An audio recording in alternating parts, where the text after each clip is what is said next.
Renginiai Alytuje. Kas, kur, kada. Gerbiami keleiviai, kalba jūsų kapitonas. Netrukus pradėsime kelionę Širdis, mylimas žmogus. Kilsime iki pat debesinių ausų, o ten jau galėsime kuždėti gražiausius žodžius, kuriuos supranta tik jūsų mylimas žmogus.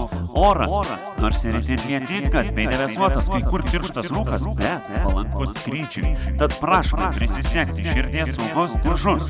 Jūsų kapitonas Piktis, palydovė Ilgesė, linki švelnaus skrydžio. Skrydis įvyks gruodžio 26 dieną, 11 ir 13 valandą Alytaus miesto teatre, naujausioje premjeroje vaikams. Teta, kada meilė išeis į kiemą?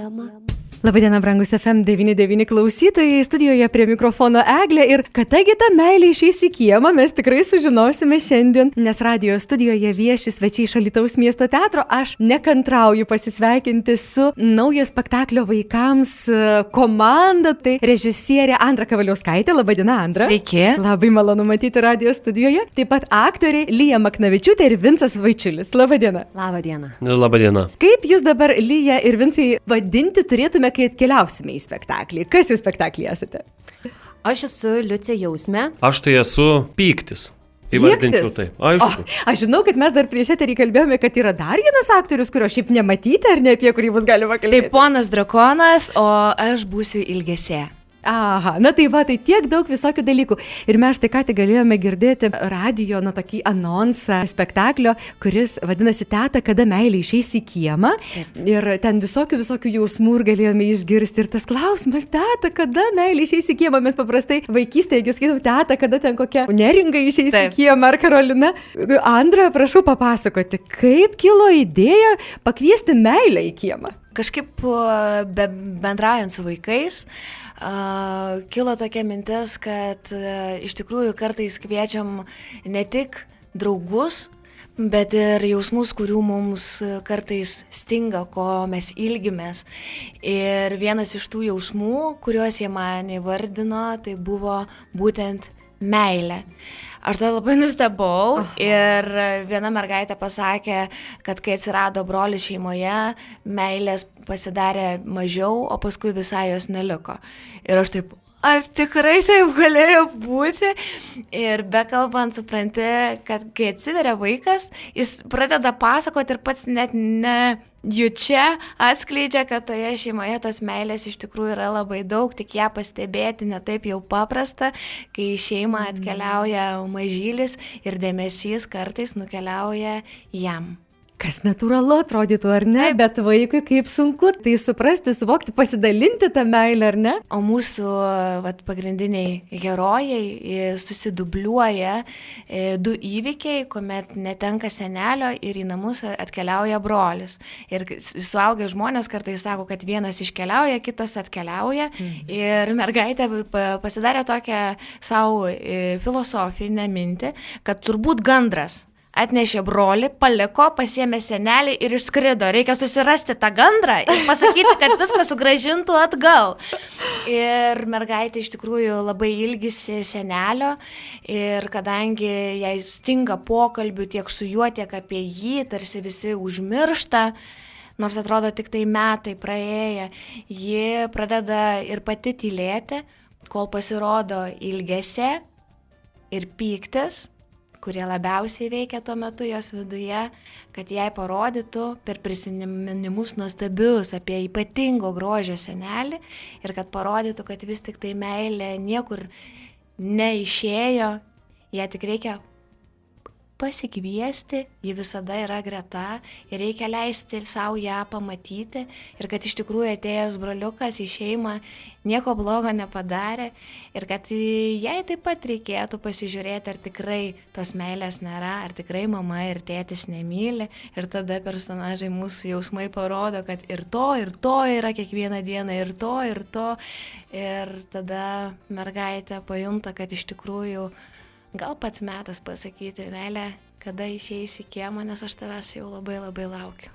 Tai Pykti, kaip čia atsitiko, kad teko pačiam atsirasti tos mergaitės gyvenime? Kodėl tas Pyktis atkeliavo? Visi mes turim tų jausmų, ta mergaitė taip pat turi ir tiesiog dabar pas ją tokie ryškiausi jausmai šitie yra pyktis ir ilgesys ir mes taip mūsų namuose, ta mergaitė mūsų gaunasi tokie kaip namai, tai ten jau darosi šiek tiek neramu, kažkas ne taip, tai mes bandom atstatyti pradinę būseną. Ir čia gražiausia, kad iš tikrųjų, kad jausmam, kurie tarsi turėtų konkuruoti vienas su kitu, iš tikrųjų pradeda jausti, kad ne, jeigu kažko iš mūsų trūksta, pavyzdžiui, meilės, tai mums irgi negerai. Mes norim, kad ta meilė grįžtų, kad visi gyventume vėl toje taikoje, kurioje gyvenom ligšiol. Ir dar yra gražus momentas mums patiem, kad iš tikrųjų labai dažnai mes sakom, kad nepyk, nebūk piktas, nereikia čia taip ilgėtis, reikia pailgėti ir užtenka, kiek čia galima, kad, žodžiu, jausmai tarsi vieni turi teisę egzistuoti, kiti neturi teisės egzistuoti. Tai mes sakom, kad kiekvienas jausmas turi teisę gyvuoti ir kiekvienas jausmas yra tarsi pasibeldimas į patį tave. Jausmas parodo, kas vyksta tavyje. Ir va tik klausimas, kaip su jais gyventi, kaip neišdidinti, neduoti visos valdžios pykčiui, arba tam pačiam ilgesiu, ar ne? Ilgesys gali būti šviesus, skaidrus, kartais liūdna, bet kartais, kaip jausmė sako, gali atrodyti kaip smalinis. Bet jis gali būti ir šviesus ir nuo mūsų priklauso, kaip mes su jais gyvenam. Tai mes labiau už tą jausmų legalizavimą.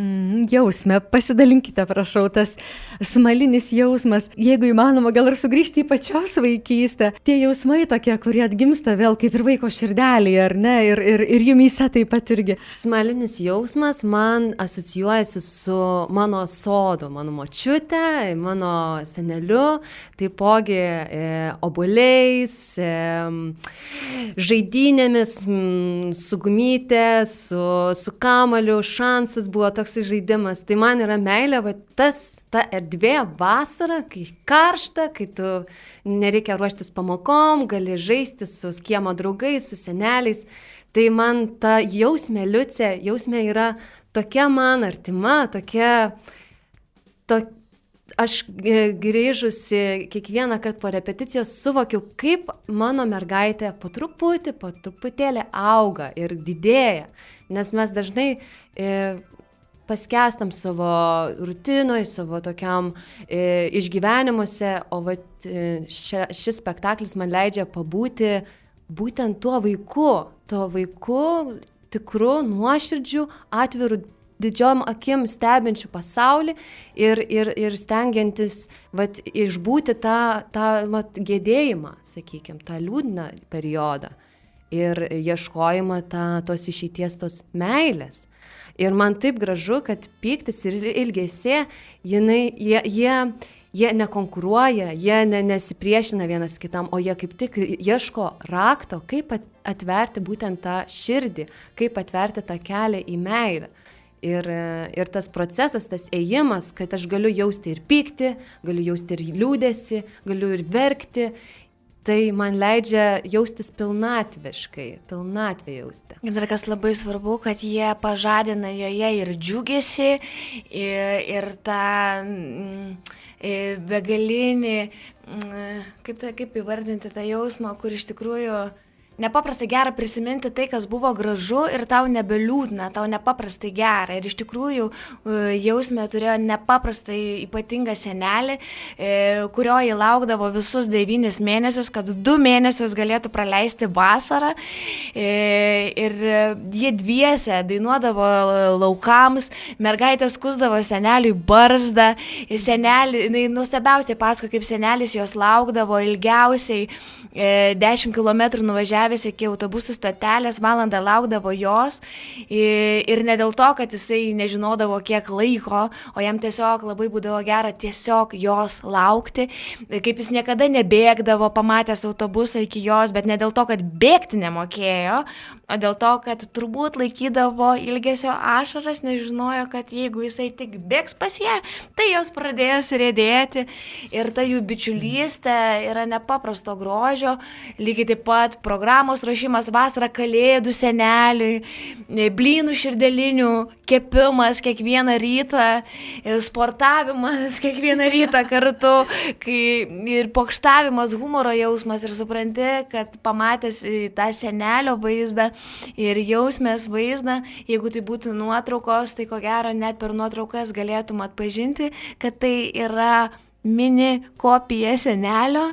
Tai yra nepaprastai gražu, bent jau man. Atrodo, kad galbūt tema atrodo tokia galbūt sunkesnė, galbūt ne kalėdom, ne vaikam, bet iš tikrųjų tai yra visiška netiesa, yra labai šviesus iš tikrųjų spektaklis ir ypatingai tie, kurie turi senelius arba galbūt jų neturi, bet juos prisiminti šviesiai, prisiminti su ta meilė ir sakyti, meilė šiandien, va dabar šią akimirką išeik į kiemą, prisiminkime tą ir tuos, kuriuos nepaprastai mylim, nes jie su mumis yra kartu. Na, ir Lija sako, ne, čia visai nesunki tema, ar ne? Sunki tema, bet mes einame ją lengvai.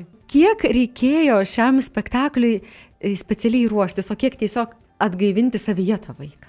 Pirmiausia, tai reikėjo sukurti pjesę, tada, aišku, didelis darbas kompozitoriaus. Bet pagal tikslius, ar ne? Tai yra pagal tikrą istoriją, ar ne? Pagal pokalbį su vaiku. Išgirdus mergaitę, bet aš tą istoriją išgirdau labai labai seniai, bet jinai manyje labai užsifiksavo ir aš sumiksavau dar su kita tema, kuri buvo manyje ir viskas, ir tada pradėjo klotis gražiai. O tada jau, kai tu turi literatūrinę medžiagą, tada viskas reikia labai geros komandos, geros aktorių komandos, su kuria galėtume džiaugtis ir nardyti toje šviesoje ir nebijoti žaisti, nes iš tikrųjų labai daug žaismės, jeigu nori atrasti būtent tą šviesą. Kitaip niekaip čia nebus. Tai labai džiaugiuosi dėl šitos mūsų komandos. Mes dar net ruošiantis Pilėnams, mes jau su Andra jau džiaugiamės, kad tuoj prasidės mūsų tas procesas ir procesas būtent šito spektaklio. Tai... Gera grįžti į vaikystę, ar ne? Taip, gera, tikrai nuostabu. Ir tai, kad jau pradėjom galvoti, jau net ir statant prieš tai esančią Pilėnų premjerą, jau tada gimdėm tą mažą mergaitę, kuri mumise ir egzistuoja. Vincai, ar daug pastangų reikėjo pačiam įdėti, kad sugrįžti į vaikystę, kad sugrįžti į tą laiką, kai tikrai gali prisiminti savo tuos jausmus, kurie šį kartą jausmėje atgimė? Nereikia man labai gal daug man labai patinka sugrįžti į vaikystę, aš dažnai mėgstu taip šiek tiek žiūrėti žaismingai į viską. Ir šiaip žaidžiu namuose, aš tai toks, nežinau, žaidėjas. Kur kas paprasčiau, ar ne?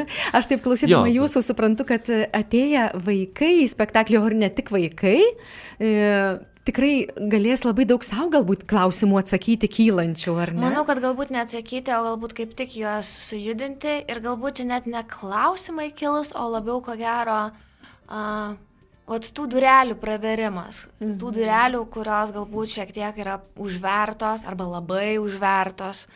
Mesgi esam linkę savo neleisti išliūdėti, neleisti ilgėtis per daug. Lygiai taip pat nesupykti, arba kai supykstam tylėti, nutilėti. O čia yra labiau apie tai, kad aš jaučiuosi ir taip kaip jaučiuosi, aš noriu pasidalinti ir tai yra teisinga. Klausimas, kokiom amplitudėm. Kitas dalykas yra apie tą prisiminimą tų nuostabių žmonių, kurie su mumis buvo, yra ir ypatingai, kurie galbūt ne tik buvo, bet kurie yra ir kurių mes galbūt, neaplankom šiandien, sakom rytoj. Tai kažkaip norėtųsi, kad norėtume apkabinti vienas kitą po spektaklio, paskambinti, pasakyti gražiausius žodžius ir beje mes ir sakom, bet pradžioje mūsų personažai sako, kad šiandien keliausim skrydyje, turėsim skrydį iš širdies pas mylimą žmogų, prisisekit savo širdies saugos diržus, keliaujam. Tai iš tikrųjų, manau, kad tai bus tiesiog kelionė pas tuos, kurie yra labai labai brangus. Nebūtinai, tai mes aišku akcentuojam senelį, bet tai gali būti jums galbūt svetimas žmogus, bet kuris jums yra nepaprastai ypatingas, bet staiga per tam tikrą laiką mes tarsi užmirštam, O paskui vieną dieną tai prisiminiau, bet tai čia yra tas, kuris man yra labai labai svarbus ir nori sutikti, prisiminti, paskambinti, apkabinti. Ir tai yra labai labai brangu. Ir dar ta kelionė prisisegus širdies saugos diržą labai skambi ir muzikaliai. Jūs, Sandra, užsiminėte apie kompozitorių ir mes netrukus galėsime išgirsti vieną iš muzikinių kūrinių skambančių šiame spektaklyje. Tai vėlgi muzikos gausu. Taip, tik tai šį kartą ne tiek gausu kaip, tarkim, Grybų taikoje arba Voro veseilėje, nes ten jau yra kitas žanras, ten yra koncertai, spektakliai, koncertai, o šį kartą seniai mano kurtas spektaklis. Tai čia muzikinių kūrinių, kaip atmosferinių, jų bus ir nemažai, o dainos bus tik tai 2. Tik 2, tai vieną iš jų mes turbūt ir išgirsim. Lylelio. Taip. Netrukus galėsime išgirsti. Na, mūsų pokalbį visai bėgant į pabaigą, norisi palikti dar šiek tiek ir Kas? Kaip greit? Kaip greit? Norisi palikti dar ir paslapties tokios ir tokio, noro ateiti, pamatyti ir pajusti ir išgirsti. Bet aš pagalvoju, kad klausytojams nepasakiau, kad gruodžio 26 dieną, tai bus antra Kalėdų diena, tai bus nuostabi dovana mažiesiems alytiškiams miesto svečiams, šeimos nariams. Ir netgi 2 spektakliai antrą Kalėdų dieną, ar ne? Taip, Kada 11 valandą ir 13 valandą. 26 dieną. Alytaus miesto teatre. Taip. Tai tikrai kviečiame jūs, brangus klausytojai, apgalvoti, o ką jūs veiksite per šventas Kalėdas, kokia bus antroji diena, gal tikrai verta atsitraukti nuo, televizorių, nuo stalų pagaliau ir duoti, patirti savo vaikams tikrai didelę šventę, o ir savo patiems kartu. Na ir kadangi artėja tas didžiųjų švenčių metas, aš prašysiu jūsų, gal toms mažoms širdelėms, kurios ateis į spektaklį, jeigu tik galės, pasidalinti savo kažkokiamis mintimis.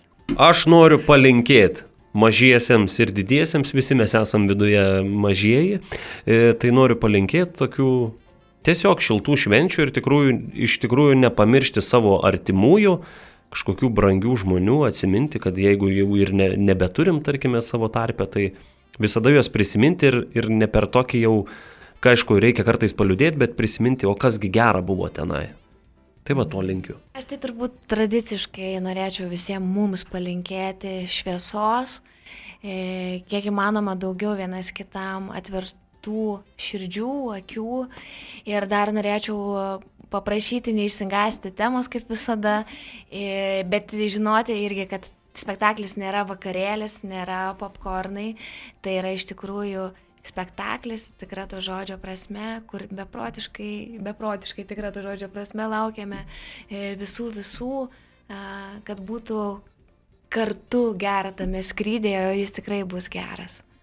Aš palinkėčiau kiekvienam vaikui nepamiršti žaidimų aikštelės, savo vidinės žaidimų aikštelės ir savo, aišku, išorinės, kad jisai žaistų, kvailiotų, juoktųsi, veiktų ir to palinkėčiau visiems metams, ne tik per Kalėdas, ne tik per šventes, kai mes semiamės tos ramybės, to sakralumo, šeimos buvimo, bet ir visiems metams pasikrauti iš mūsų spektaklio to žaidimo pojūčio, to tokio vaikystės, griebimosi į kamuolius, į širdelinius blynus, į pykčio pustuką, į visus tos objektus. Tai va. Dėkoju už linkėjimus, dėkoju už pasakojimą apie spektaklį, kuris, priminsiu klausytojams, gruodžio 26 dieną, 11 ir 13 valandomis Alytaus miesto teatre.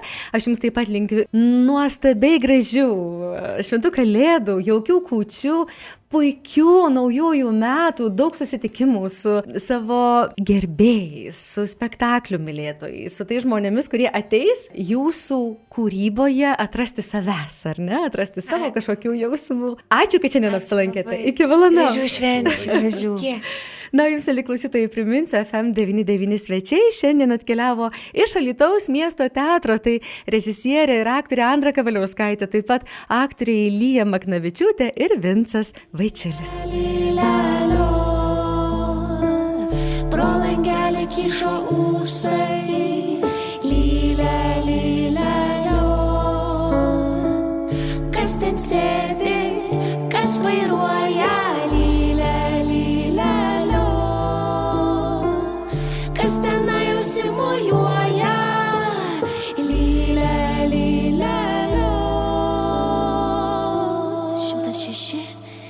107, 109. Senelį, einu ieškot. Bruknė veda troleibusą, lylė, lylelio. Kyšo ausis, kyšo ūsai, lylė, lylelio. Vilkas bijo troleibusą, nepabijo. Važinėjo bruknė drąsiai ir nebijo.